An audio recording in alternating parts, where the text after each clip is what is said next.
Boa noite a todos os irmãos. Que a bênção e a graça do Divino Espírito de Deus possa nos acompanhar nesse momento. Nós estamos nessa plataforma, né? O irmão citou redes sociais, estamos divulgando aos cultos, divulgando também a palavra de nosso Pai Celestial. Portanto, que Deus nos dê o seu Divino Espírito, que é o mestre, orientador, nosso professor, possa nos ajudar a colocar mais peso nas simples palavras que são escritas aqui na palavra de nosso Pai Celestial. E escolhemos esse assunto, né, sobre a oração. Muitas vezes nós pensamos que o assunto da oração é um assunto sem importância, um assunto menos relevante do que o outro assunto. Mas não, eu considero o assunto da oração como um assunto de muita importância, porque é através da oração onde nós nos encontramos com Deus, onde nos apertos da vida nós buscamos o nosso Pai Celestial. Então, a oração em si, o que é a oração, né? Então, existe muitos conceitos, muita definição da oração. O irmão White comenta no Caminho a Cristo que a oração é eu abrir o coração a Deus. E também há um outro conceito que ela muito fala, a oração é uma ferramenta especial onde nós, como cristãos, podemos fazer uso dessa poderosa ferramenta. Mas, vendo a vida de Enoque, estudando um pouco a vida de Enoque, eu vejo que a definição correta da oração é um relacionamento com Deus. Não podemos relacionar com Deus através de outros meios, ou através dos cultos, nós nos relacionamos com Deus, através de uma leitura pessoal, ou através da oração. E a oração é um privilégio que Deus nos concede, porque o homem falava com Deus no jardim do Éden. Depois, quando entrou o pecado, houve essa interferência, né? essa comunicação, essa conexão pessoal, visível, podemos dizer, visível, a voz de Deus foi totalmente cortada. Mas a oração ela é uma ferramenta, né, especial que nós podemos usar em qualquer circunstância, em qualquer necessidade, né? Então, quando o Tiago ele fala da eficácia, né, o irmão leu aí, o Tiago, capítulo 5, gosto muito da epístola de Tiago, o Tiago dá uns conselhos grandes. 5,14. Está doente algum de vós, chama o ancião da igreja, este ore sobre ele, ungido com o óleo. Então, está alguém doente, vai o presbítero, vai o pastor, vai a pessoa encarregada de ofício, vai orar pela pessoa. Então, a oração é necessária em toda circunstância. A oração da fé salvará o doente. O Senhor levantará, e se houver cometido pecado, serão perdoados. A oração na necessidade física da doença. Então, quando alguém vai fazer um exame, vai fazer uma cirurgia, alguém vai passar pelo médico, uma coisa, ele tem que orar. A primeira coisa que nós fazemos, nós oramos a Deus, ou convidamos mais pessoas para unir nossa voz na oração. E a oração é a única coisa que não se terceiriza. A oração é coisa pessoal, da pessoa com Deus. Eu até comparo a oração, voltando um pouquinho atrás, como o oxigênio do pulmão. Nós precisamos do oxigênio para respirar, para ter vida. A alma, o espírito, a nossa vida, a nossa fé precisa desse oxigênio chamado oração. É onde Deus nos orienta, onde Deus nos dá o seu Espírito Santo, nos encaminha para a sua palavra. E ali vamos saber o que é melhor. E ali, depois de termos o resultado, nossa alma volta de novo à ação da vida. Então, a oração, além de ser um relacionamento importantíssimo, é o oxigênio.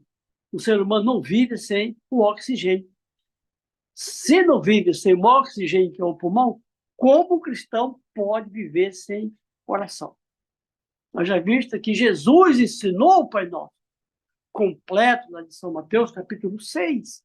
É necessário nem que a pessoa ore somente o Pai Nosso. Não precisa ter uma oração decorada, não precisa ter uma oração floreada, mas a oração do Pai Nosso que foi colocada pelo Salvador. Na continuação, diz: confessai, portanto, vossos pecados aos outros, orai um pelos outros para seres curados. A súplica de um justo pode muito em seus efeitos. Até aqui no capítulo 16, vemos os conselhos que são dados, a ênfase que é dada, né? A firmeza que é dada, a confiança que nós devemos ter na oração. Então, a súplica de um justo, ela tem uma eficácia muito grande na história, né? Nós vemos aí muitos fatos onde as pessoas oraram e Deus fez uma intervenção. Nós vemos ali na rainha Esther, quando os judeus foram sentenciados à morte por aquele rei, o Artaxerxes. E aí, irmão, a rainha Esther aconselhou no capítulo 4, jejuasse, orasse por 3 dias, para que o decreto do rei fosse desvirtuado, não de morte, mas de outro sentido. E foram aceitos. Uns pelos outros fizeram essa petição ao grande Deus. E a história, nós sabemos qual foi o fim. O rei abriu. O que é que a oração faz? Muda até o coração de um rei, uma pessoa que tinha um decreto um decreto, e ali ele fez outro decreto, mas isso não foi imbuído pela vontade dele. Isso foi imbuído pela interferência divina de Deus. No livro do profeta Isaías, no capítulo 37, tem uma experiência ali do rei Ezequias, mesma forma, né? Sanaqueribe, aquele sírio lá, ele queria invadir Israel. E aí, no capítulo 37, conta a história toda, né? Que Ezequias orou ao Senhor, pediu proteção ao Senhor, pediu cuidado de Deus. Obviamente, todos oraram. E diz a palavra de Deus que veio um anjo do céu e feriu os guerreiros da Síria, os guerreiros de Sanaqueribe, que ele provocou Deus também. E o anjo tocou, foram 185 mil homens de guerra mortos. Então, veja o que faz a oração. Ele se viu numa situação impossível, né? Na realidade, ele não tinha um preparo como tinha Sanaqueribe. Sanaqueribe até provocou ele, né? Diz a história. Lá mesmo, no capítulo 37, se o irmão lê com cuidado, depois pega ali o Profetas e Reis, ele desafiou Sanaqueribe, ele desafiou Ezequias. E Ezequias, na sua boa comunhão, na sua boa fé, ele suplicou ao nosso Pai Celestial e veio a interferência através da oração.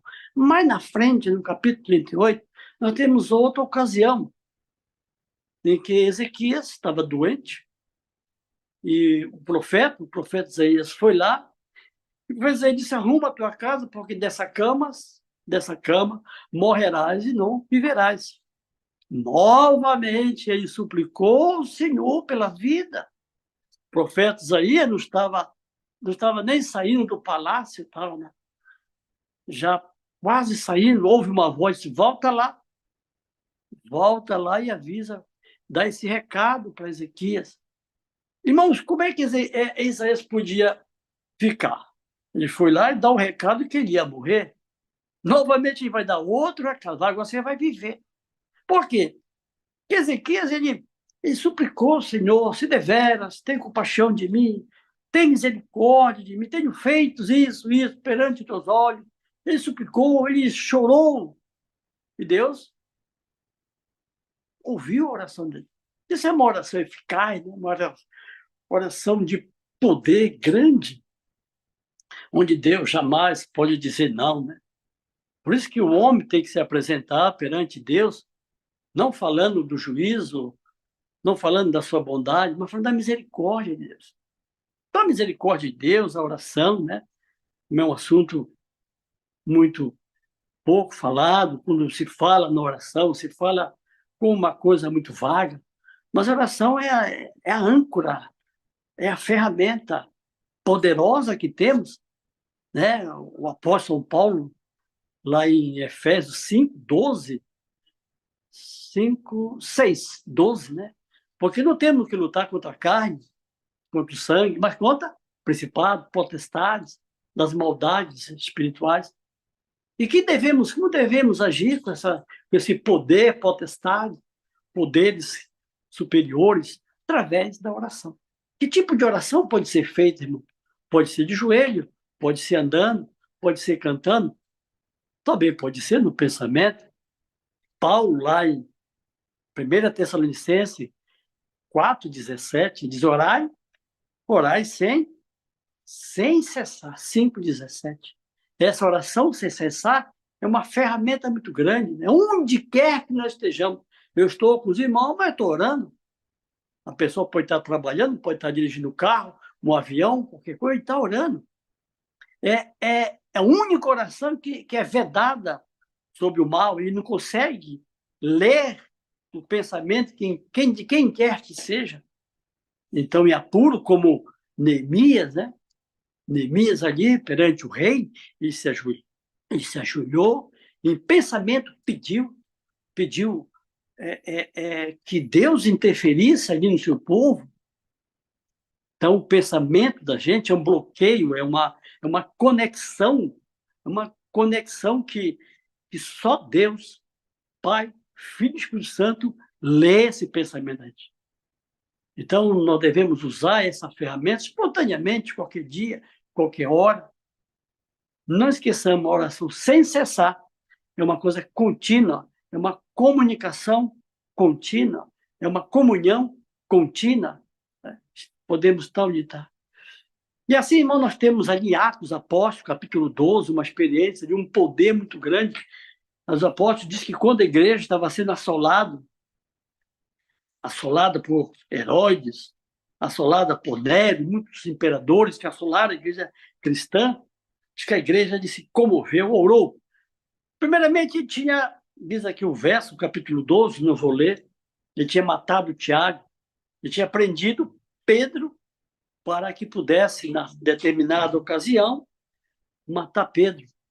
E ali foi que a intercessão pelos outros veio imediata quando a igreja orou por Pedro, e Pedro estava altamente seguro, né, sob correntes, ele estava lá embaixo daquele local, no subterrâneo, e 12 soldados, segundo diz aqui, era muita gente que estava guardando o apóstolo. Era o troféu ali de Herodes, era o troféu dele, era matar o velho Pedro.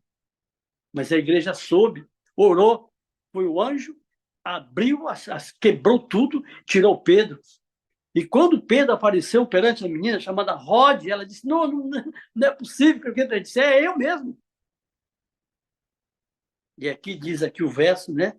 Que Pedro diz assim mesmo, né? Acho muito importante. Está louca, ela porém assegurou dizendo, ele então dizia, é seu anjo. Então Deus enviou um anjo, como enviou passar naquele para Ezequias ali. E esse mesmo anjo feriu o rei Herodes. Então essa é a arma que nós temos, é a ferramenta que Deus nos dispõe, é a oração. Então, a oração ela foi usada pelo Senhor.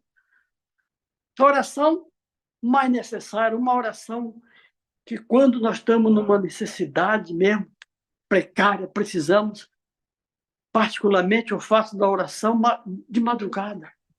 No Salmo 63, verso 1. Ó Deus, a ti clamo, de madrugada te busco, Senhor. O Salmo 63, verso 1 diz, de madrugada. No Salmo 88, verso 13, Davi diz que encontrava o Senhor e a resposta de sua solicitude nas madrugadas. E assim nós temos vários exemplos de Abraão buscando Deus de madrugada, Moisés buscando a Deus de madrugada.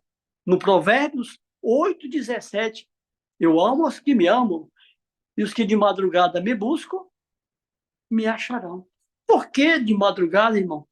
Por que essa hora silenciosa? Porque o sono é gostoso, né? O cansaço do corpo está descansando de madrugada. E aí nós temos que despertar para orar ao Senhor.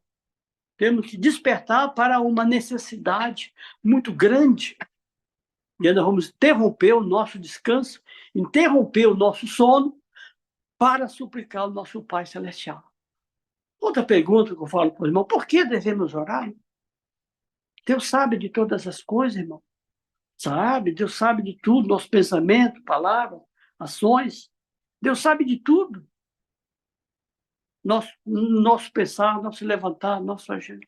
A oração, o caminho crítico é uma dependência. Deus gosta, tem um pensamento, a inspiração diz que Deus gosta de ouvir os seus filhos clamarem a Ele.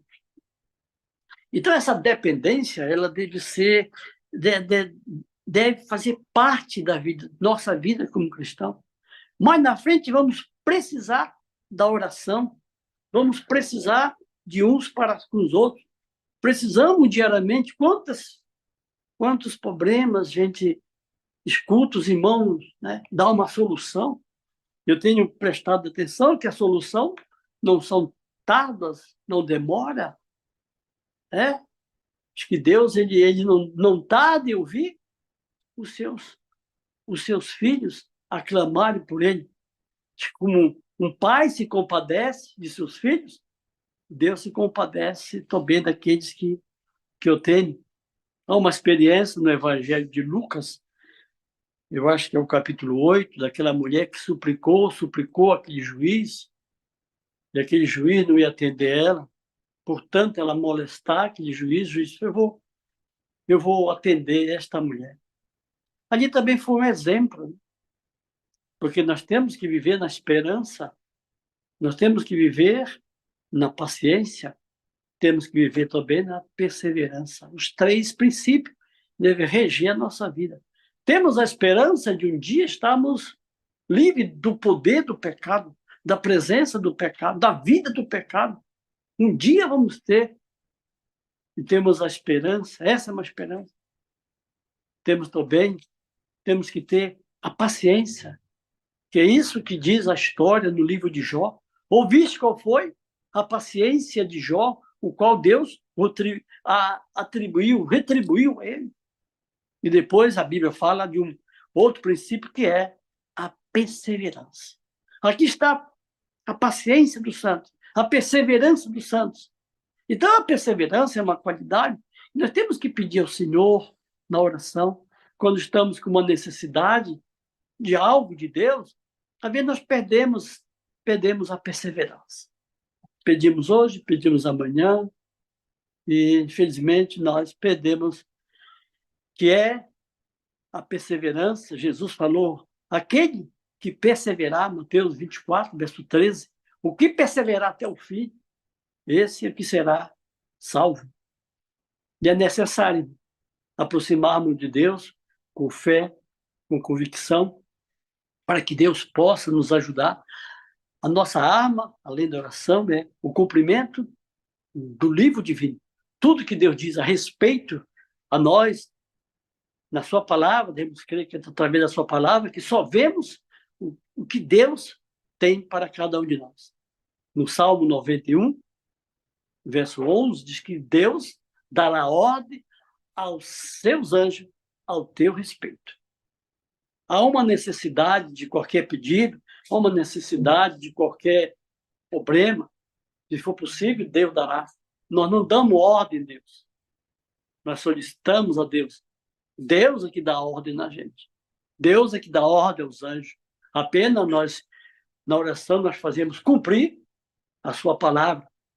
No dia lá em Jeremias, buscar-me-eis e me achareis, quando me buscar de todo o vosso coração. O que é que diz a palavra de Deus? Devemos buscar o Senhor de todo o coração e Deus prontamente se virá a nós.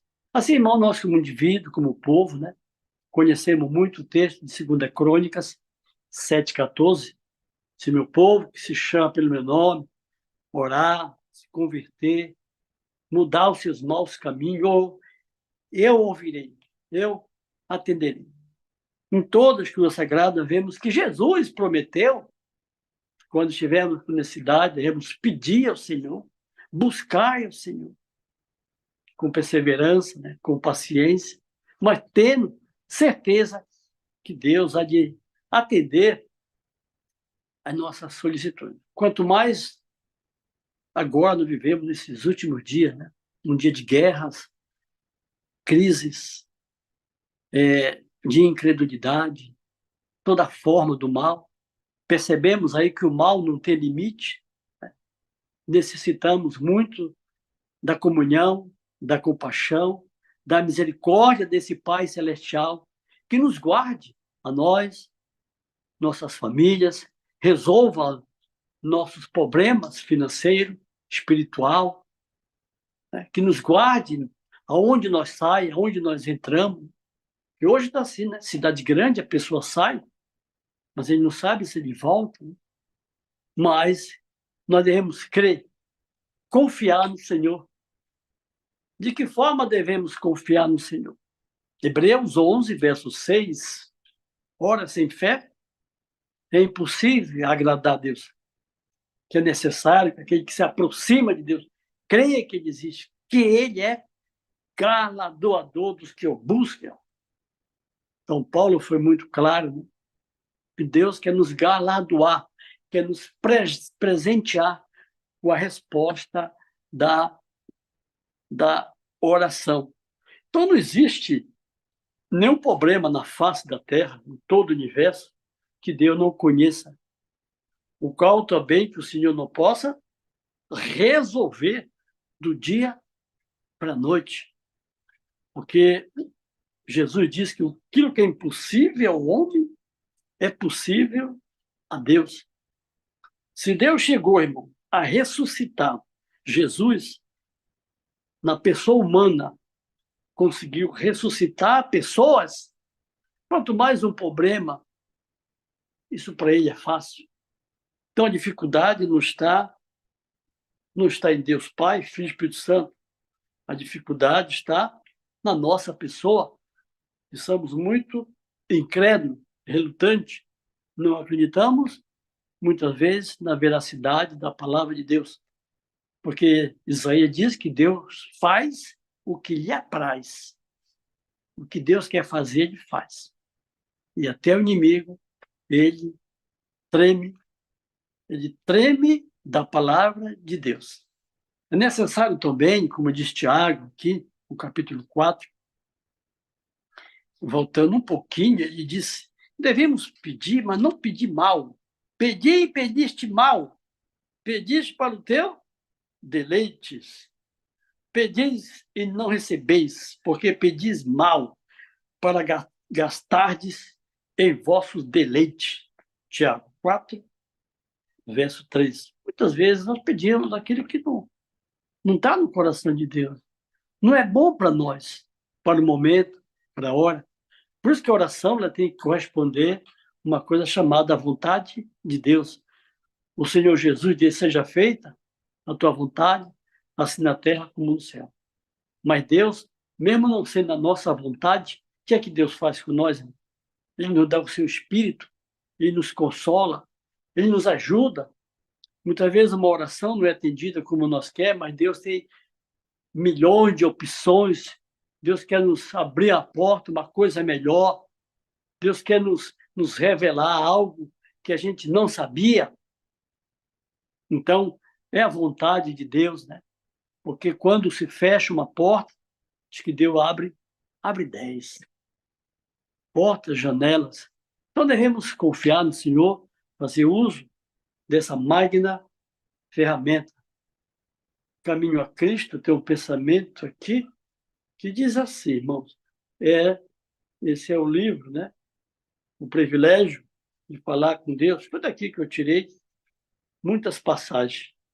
Ainda que nos encontramos num ambiente imaculado, rúpido, não, não somos forçados a respirar os odores poluídos deste mundo, mas temos condições de viver no curso ambiente do céu. Podemos fechar todas as portas da imaginação impura e pensamentos profanos, conduzindo nossa alma à presença de Deus por meio da sincera oração. Aquele que se acha aberto para receber auxílio e a bênção de Deus poderá viver num ambiente mais santo que a terra, mais santo que o da terra, e ter constante comunhão com o céu. Entrega-lhe tudo quanto causa insegurança. Entrega-lhe tudo quanto causa segurança em você. Coisa alguma é muito grande para Deus, pois ele sustenta os mundos e dirige o universo. Nada do que, de algum modo, se relacione com a nossa paz é tão insignificante que ele deixe de observar. Não há em nossa vida nenhum capítulo demasiado obscuro para que Deus não possa entender, dificuldade alguma, por demais complicada, para que ele possa resolver. Caminho a Cristo, página 100. No Evangelho segundo São Mateus, no capítulo 8, há uma lição de uma experiência aqui de como a pessoa pode se comportar mediante um pedido de oração. Um pedido, uma solicitação. Diz aqui, 8 no Evangelho de São Mateus, vou ver o verso 6, popular. O Senhor, tendo Jesus entrado em Cafarnaum, chegou a ele um centurião que lhe rogava, dizendo, Senhor, meu criado jaz em casa paralítico, horrivelmente atormentado. Respondeu Jesus, eu irei e vou curar ele. O centurião, porém, suplicou-lhe, Senhor, não sou digno que entre debaixo do meu telhado, mas somente diz uma palavra e meu servo ficará sarado. Que fé teve esse centurião? Centúria vem de 100. Esse homem estava com problema, o seu criado era paralítico, estava atormentado, e ele ouviu falar, obviamente, de Cristo, e foi ter com Jesus e disse ao centurião, Senhor, olha, não sou digno, não sou digno que entre na minha casa, não sou digno que entre debaixo do meu telhado, apenas diz uma palavra. Jesus respondeu assim, ouvindo isto, admirou-se, disse aos que o seguiam, em verdade vos digo que a ninguém encontrei em Israel tamanha fé. A pessoa é uma fé de Abraão, a fé de Eliseu, a fé desses homens poderosos. Jesus, em Israel, diz apenas, mas não precisa ir. Isso demonstra o quê? Confiança. Fé. Isso demonstra, algo que, na nossa imaginação, dizer, não precisa. Você tem crédito, não precisa. Diz apenas uma palavra. Muitos acompanhavam Cristo pelo pão, pela água, pelos milagres. E esse centurião, um homem, pode-se dizer, de guerra, de briga, homem selvagem, mas ele não tinha dúvida. Ele tinha confiança na pessoa do seu Jesus. Quando ele disse isso, o Senhor se admirou. Naquele momento que Jesus disse, também vos digo que muitos virão do Oriente e do Ocidente e que nascem com Abraão, Isaac e Jacó no reino dos céus.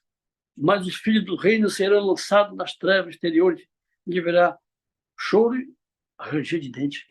Os que eram para acreditar em Jesus, os que eram para ter essa confiança, essa fé, eram incrédulos, desconfiavam de Cristo. Mesmo vendo-lhe, assistindo muitos milagres, né? Como Jesus curou aquele homem lá no tanque de Betesda, 38 anos, sentado nas pernas. Quantas pessoas viram aquilo? O Bartimeu, o homem cego de nascença. E esse homem disse, não precisa, assim. Assim, irmãos, que Deus nos dê essa confiança na hora do aperto, da dificuldade, né? Possamos dizer, Senhor, Tu sabes de todas as coisas, entregamos isso, aquilo, em Tuas santas mãos.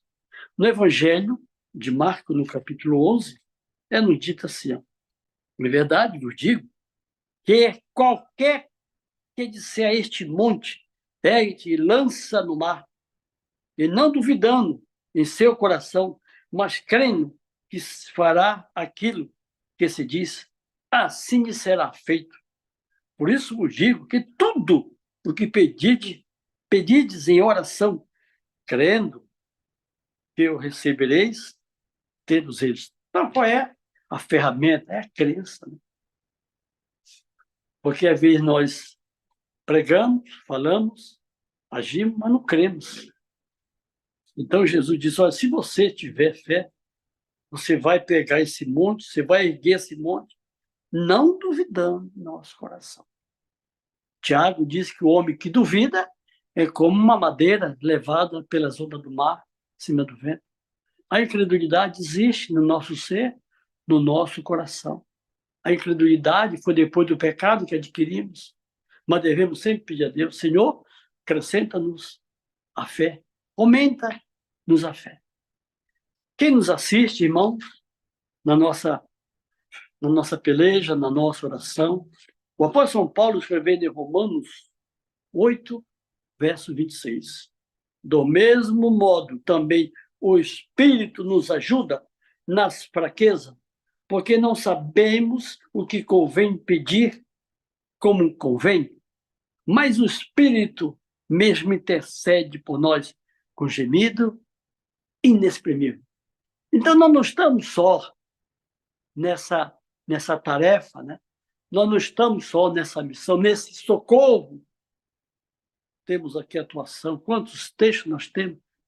O representante de Cristo, a terceira pessoa da Trindade, que nos assiste nos apertos, filtra a nossa oração, filtra esse culto, filtra tudo, para que Deus possa confirmar a sua palavra, o que eu estou lendo, no nosso coração, trazendo fé, confiança, quando nos ajoelhamos e suplicamos a Deus.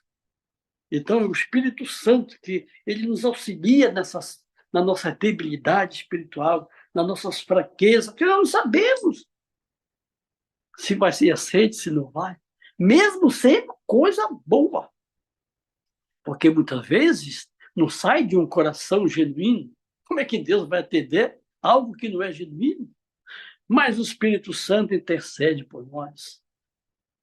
Ele pleiteia por nós para que possa ser aceito nossos pedidos de oração. Ao concluir, irmãos, quero trazer também outro ser que nos assiste na nossa solicitude, na nossa oração. Hebreus, o apóstolo São Paulo, o apóstolo da fé, diz assim, Hebreus 9, verso 24. Pois Cristo não entrou no santuário feito por mãos, figura do verdadeiro, mas no próprio céu, para agora comparecer por nós perante a face de nosso Pai. Onde está Jesus? Intercedendo pelos irmãos, por mim, nos orientando na sua palavra. Ele não está no santuário de figura da terra, está no original. Sua grande função é pleitear em favor da nossa vida espiritual e material. Que Deus nos dê graça, que Deus nos dê força, que possamos sempre nos lembrar, Senhor, quer seja de joelho, quer seja numa ocasião difícil, nosso pensamento possa ser envolvido disso. Com certo, seremos ouvidos pelo Senhor. Deus nos abençoe esta noite, de sua graça, em nome do Senhor Jesus. Amém.